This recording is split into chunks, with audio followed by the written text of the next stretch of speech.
It's a Friday evening here in the Bukit area, and normally I do these market insight videos during the daytime, but today do it from, I guess, the evening. So follow along as we explore the Bukit Circle. So the Bukit Circle is the ring road that goes from Pacha to Unglasan all the way to Uluwatu and forms a circuit. There's a lot of economic activity happening in this area, and a lot of it is only going to be visible in the evening. So come along with me as we ride a motorbike around and explore the area, understand if there's any proxy indicators or any other relevant business facts that could be useful for making a smart investment decision. We're gonna stop here for dinner, and in the meantime, I'll explain how the Bingen story started. So this is a pretty good tapas restaurant called Alma. Alma means soul, and soul is what we expect to find. Okay, so the special person we met in Bingen, his name is Gilles. Gilles was a Frenchman, and he had been basically organizing land deals with Swiss and French investors that had found a passion project here in Bingen. They wanted to surf and own properties here. So Gilles worked together with Jerome, who was in one of my earlier episodes, and what they did was they pioneered a leasehold agreement to organize owners to basically lease land that would then be used to build their villas on. So we came in right out of the blue. I had freshly graduated from Airbnb. And what we did was we went to talk to Gilles. Gilles gave us one of his properties to manage, and we exceeded all expectations on the revenue performance of that one property. It was called, I think literally it was called Villa Bingin. So that property had not seen any revenue like the kind that we had brought over, because they basically didn't understand how to do dynamic pricing. So we were then introduced to all of Gilles' investors. They let us manage all their properties. There was like about 8 to 10 Bingen villas out in this area. And plus, at that time, we were also really getting very busy listing everything on Airbnb. I was, once again, the Airbnb market manager, and I figured out that if you could actually manage a listing well, you would do extremely well on basically the rental performance. So over time, what happened was it wasn't easy. It wasn't easy at all, because what we needed to do was we needed to actually convince all the owners to discount their properties during low season. Trying to explain why you should discount to French people is near impossible. I mean, they have this status appeal and they never want to discount. They want to raise prices. The understanding was actually incorrect. The understanding of the owners at the time was that their properties were the actual product that people were coming to rent. That couldn't be further away from the truth. What people were really renting were blocks of time on the calendar. So we saw this right away, that different blocks of time would essentially be more or less liquid on the platform of Airbnb, depending upon how contiguous they were, meaning how many days you could get in a row, and also, of course, depending upon seasonality. The takeaway was we had to fight hand and nail and tooth to basically introduce dynamic pricing to this area. But once we introduced it, what interestingly enough happened was this, right? Because a lot of the new owners were willing to set discounts for launching their properties. What happened over time was all these discounts started creating this flush and really popularity to come to Bingen. So instead of staying in more expensive places in Nusa Dua, instead of staying in more expensive places like Dreamland, the guests would discover on Airbnb these really good 3-bedroom pool villas where they could book it for about half the price. That started a huge gold rush for the area that you see around here.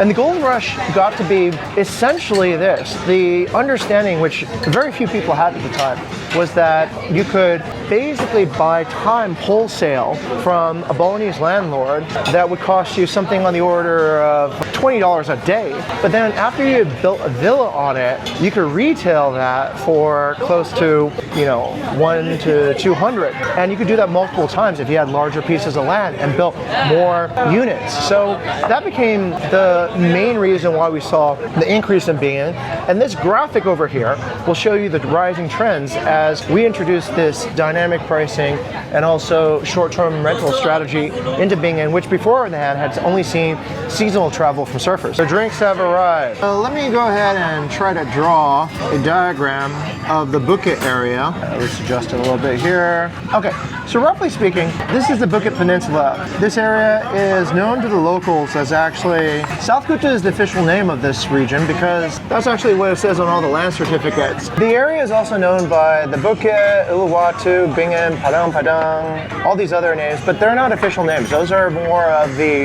sort of the Banjar names and the local neighborhoods. But the official area is South Kuta. So in the South Kuta area, what you'll see that's pretty interesting is that these coastline over here that I'm designating in the chalk, this area does extremely well. And it's been sort of growing from this part, which was Jimbaran, which we saw on the last episode, and it's been growing towards this area, towards the Uluwatu Temple. But the Uluwatu Temple itself is located over here, so temple. The Uluwatu Temple is on the furthest western edge of the South Kuta Peninsula. It's been a really contentious area for a few generations, and the reason is because back when I first started in the real estate industry here, there was discussion about putting a circumference perimeter around the temple, which restricted the amount of buildings that would be allowed for commercial purposes within certain rings. After a while, what happened was that some of the local people decided to build their homestays anyways and, capitalize on this big influx of tourists coming to visit the temple every day for the purposes. So that area became sort of gradually pioneered by people who didn't really care about those restrictions to getting permission from the temple to build. But as a result, the Uluwatu area has been much slower in growth due to the legal uncertainty than Bingen, which sort of got its opportunity to thrive because there was less legal uncertainty about whether or not it was permissible to build here. Now, that being said, it's June 2025 and the government is threatening to demolish buildings that have been built into the Bingen cliffside, so-called illegally, which is an open secret. Everyone knows that they're not really supposed to be there. We'll have to see whether or not that actual action takes place. So a little bit of something about and I know this is a terrible map, this probably goes a little bit more the other way, but hey, drawing at a bar of all places, so piece of chalk. While we're on this subject, let's talk about some of the local legends that took root here in Uluwatu. Fresh from memory, I think the first name I can think about is Carlos. Carlos is a Spanish painter, Carlos Goyenche.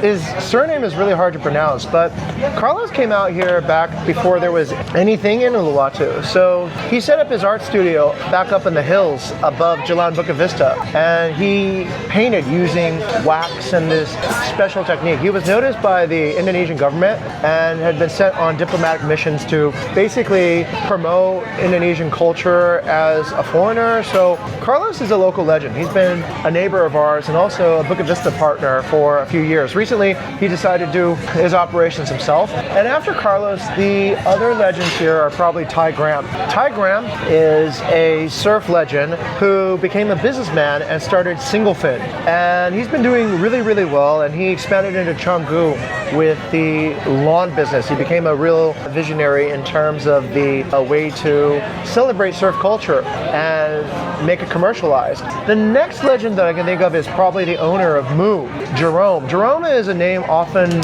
spoken about, but I've never actually met Jerome ever. And he pioneered Bingen with bringing the Moo Resort. Moo, at the time, was basically a local leader. They got into Bingen and they had to make their own bread, they had to make their own mayonnaise. There was no, let's say, deliveries that could get here, but I think they were pretty clever on establishing sort of like this early French pioneering culture of hospitality in remote areas. Next legend are probably the Rip Curl founders. You got Robert Wilson, you got Jeff Anderson, and you've got essentially brought a lot of international attention to this region by promoting surf competitions in Bingen, in Padang, in Uluwatu, that then caught on really huge in the 90s and then the early 2000s. Surf culture has since really died down. I don't know what's happened. People were complaining about the death of surfing culture back in the 2010s, and now it's 2025, and even like all major brands that used to sell surf paraphernalia